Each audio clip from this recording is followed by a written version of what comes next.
விடுமுறை கொண்டாட்டங்கள் முடிந்து ஏ.ஆர். முருகதாஸ் இயக்கத்தில் நடிக்க தொடங்கிவிட்டார் நடிகை சோனாட்சி சின்ஹா.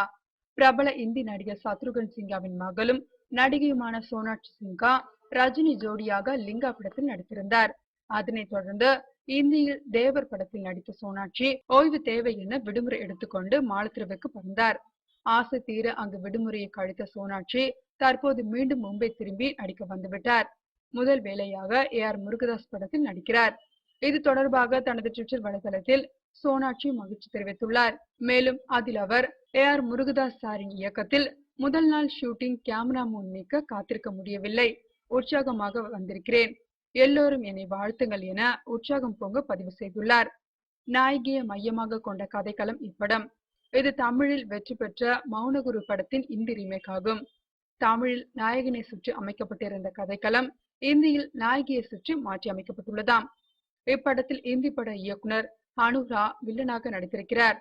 இப்படத்தில் சோனாட்சியின் தந்தையும் முன்னாள் பாலிவுட் நட்சத்திரமான நடிகர் சத்ருகன் சின்ஹாவும் முக்கிய கதாபாத்திரத்தில் நடிக்க உள்ளார். ஏ.ஆர். முருகதாஸ் இயக்கத்தில் சோனாட்சி சின்ஹா நடிப்பது இது இரண்டாவது முறையாகும். முன்னதாக அக்ஷய்குமார் ஜோடியாக முருகதாஸ் இயக்கத்தில் ஹாலிடே படத்தில் நடித்திருந்தார். இந்தி ரீமேக்கான கஜினி, துப்பாக்கியின் ரீமேக்கான ஹாலிடே ஆகிய படங்களை தொடர்ந்து முருகதாஸ் இந்தி இயக்கும் 3வது படம் இது என்பது குறிப்பிடத்தக்கதா. இந்த படத்தை முடித்த பிறகு ரஜினியை இயக்க வருவார் முருகதாஸ் என்கிறார்கள்.